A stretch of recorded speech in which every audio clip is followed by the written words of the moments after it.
ডাকসু নির্বাচন নিয়ে আরেকটু কথা বলি। সেটা হলো, ধরেন এই নির্বাচনটা তো হয়ে যাবে, ফলাফল হবে।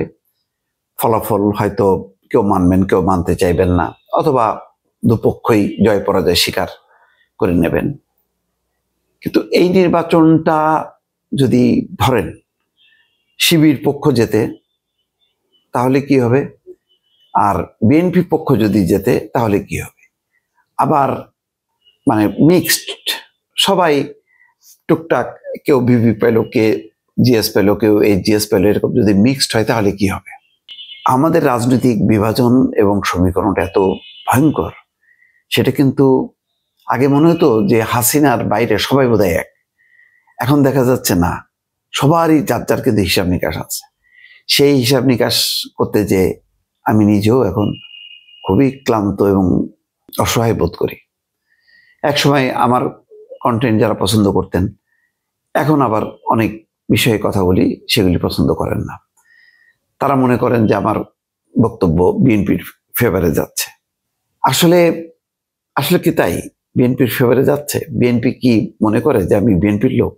আমার তো মনে হয় না। আমার তো সবার সাথেই সম্পর্ক, কিন্তু কারোর সাথেই তো দহরম মহরম নেই। একটা নীতিগত একটা অবস্থান আছে গণমাধ্যম কর্মী হিসেবে আমার। সেটা হলো আমি স্বাধীনভাবে বলি। এখন দেখেন, হাসিনার আমলে বলতাম, সেটার বেনিফিটেড হতো বিএনপি, জামাত বা হাসিনা বিরোধীরা।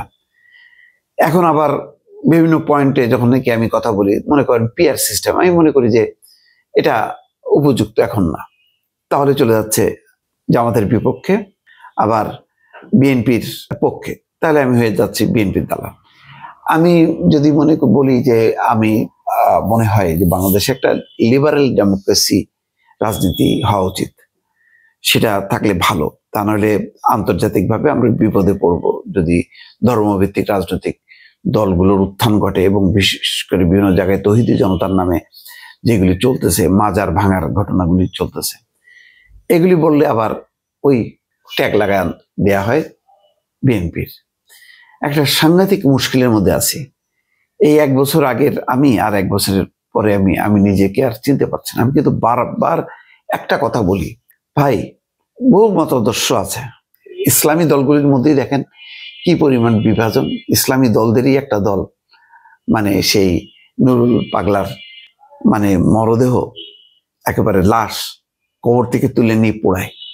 তাহলে যারা ওইভাবে মরদেহটাকে ঘিরে একটা মাজার তৈরি করে, ওইটা একটা মতাদর্শ। ওরাও তো ইসলামিক নাকি? ওরা হিন্দু নাকি অন্য ধর্মের? তা তো না। আবার যারা পোড়ালো তারাও তো একটা মতাদর্শ, একটা দর্শনে। এখন এই এতে আমি কি করব?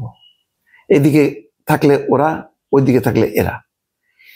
এই সামগ্রিক চিত্রটা কিন্তু এরকমই। এখন সমাধানটা কি? সমাধানটা হলো এই যে আপনি আপনার মত দেন, আমি আমার মত দিই, পাবলিকের কাছে যাই, পাবলিক যেটা পছন্দ করে।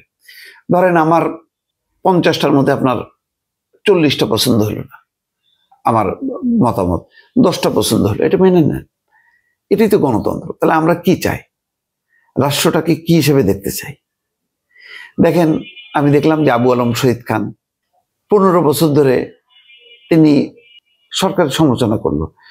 তখন তো কই, এখন উনি জনতা মঞ্চের লোক, উনি আওয়ামী লীগের লোক, আওয়ামী লীগের আমলে সচিব ছিল। তো আওয়ামী লীগ আমলে ওনার তো ক্যারিয়ার হচ্ছে প্রশাসন ঘাটাতে, তো উনি সচিব থাকবে না?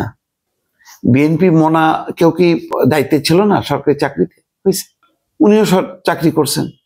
এখন কেউ উনি বিএনপি মনা, উনি হয়তো আওয়ামী লীগ মনা, কিন্তু আওয়ামী লীগের আবার জাল জালিয়াতি নির্বাচন উনি পছন্দ করেন। তো এটাও তো আপনাকে মানতে হবে। আপনি দেখি যে অনেকেই এই গ্রেপ্তারের পক্ষে আবার যুক্তি খুঁজে পাচ্ছেন, জাস্টিফিকেশন করতেছে। ভাই, সব যদি আপনার মতন হবে তাহলে তো ডেমোক্রেসির দরকার নেই। সব যদি আমার মতো হবে তাহলে তো ডেমোক্রেসির দরকার নেই। আপনার ভিন্ন মত থাকবে, আমার ভিন্ন মত থাকবে, এটা নিয়ে কি আমরা চলতে পারি না বন্ধুত্বপূর্ণভাবে? আজকে ডাকসু নির্বাচনে তো জয় পরাজয় হবে। তাতে কি জামাত জিতলে কি একেবারে, সে তো গণতান্ত্রিক ভাবেই নির্বাচিত হবে যদি জয়ী হয়, তাহলে সেই জয়টা আপনি মানবেন না কেন? বিএনপি যদি জয়ী হয় তাহলে আপনি মানবেন না কেন? আমি বলি যে গণতন্ত্রটা থাকুক, ভোট থাকুক। যখনই ভোটের প্রশ্নে কেউ ডান বাম করে তখনই আমি সেখান থেকে প্রত্যাহার করি। হয়তো আমি আওয়ামী লীগ, হয়তো আমি বিএনপি, কিন্তু ভোটের ব্যাপারে আমি আপোষহীন থাকতে চাই। সেই ভোটটাই এই ডাকসু নির্বাচনে ভোটটাকে প্রতিষ্ঠিত করেন। কে জিতলো বড় কথা না, হয় শিবিরের পক্ষ জিতবে, না হয় বিএনপির পক্ষ জিতবে, না হয় সাধারণ ছাত্রদের অন্য প্যানেল আছে ওরাও জিতবে। সবাই আসুক। ডাকসুতে যদি অনেকগুলো সবারই অংশগ্রহণটা থাকে, মানে নির্বাচনের মধ্য দিয়ে, খারাপ কি? মেনে নেন। এতে এত উত্তেজিত হওয়ার কোনো কারণ নেই তো। আমি মানে দেখলাম অনেকেই অমুক সাদিক কাইমের ব্যালট নম্বর এত, মাহাদের আবিদের ব্যালট নম্বর এত, এগুলি করে কেন আমরা এগুলি করতেছি? এগুলি ছেড়ে দেন না, ডাল ভাত করে দেন। ডাল ভাতের মতন প্রতি বছর বছর নির্বাচন হোক, সবাই মেনে নিক। সুন্দর সুষ্ঠুভাবে যত ভালো ভালো নির্বাচন হবে তত ফ্যাসিবাদের বিরুদ্ধে জয়ধ্বনি হবে। হাসিনা লজ্জা পাবে দিল্লিতে বসে যে দেখেন এখন একটা রাজনৈতিক সরকার নেই, একটা অরাজনৈতিক সরকার, তারা পর্যন্ত একটা নির্বাচন করতে পারে। আর রাজনৈতিক সরকার সেই আওয়ামী লীগ কত গণতন্ত্রের মানুষ কন্যা নাকি, সে নির্বাচন করতে পারে না। একটা নির্বাচন দিয়ে বাপ মনে করে আর নির্বাচন দেবো না ডাকসুতে। তারা পারে না। ইউনূস সরকার তো পারছে, 1 বছরের মাথায় এসে পারছে। আর রাজনৈতিক সরকার যদি পারে ফেব্রুয়ারি পর, সেটাই তো জয়। ফলে আমি মনে করি যে এই যে নতুন যাত্রা, এই যাত্রায় আপনাকে যেটা শিক্ষা সেটা হলো আপনি অনেক বেশি গণতান্ত্রিক হন, অনেক বেশি ভিন্ন মত ধারণ করার আপনার ক্ষমতা অর্জন হোক। আমি প্রায় দেখি যখন আমারে এ বলে বিএনপির দালাল, ওই বলে বাটপার, এই নানা রকম গালিগালাজ করেন। ভাই, নিজের চরকায় তেল দেন। আপনার মতামত থাকলে আপনি বলেন না, এটা তো সহজ বিষয়। আমিও এই যে দোকান খুলে প্রতিদিন কথা বলি, আপনিও করেন। আমি তো আপনার পেজে যাচ্ছি না, আপনি আমার পেজে এসে গালাগালি করেন কেন? তার মানে আপনি গণতন্ত্র মনা না। গণতন্ত্র শিখতে হবে।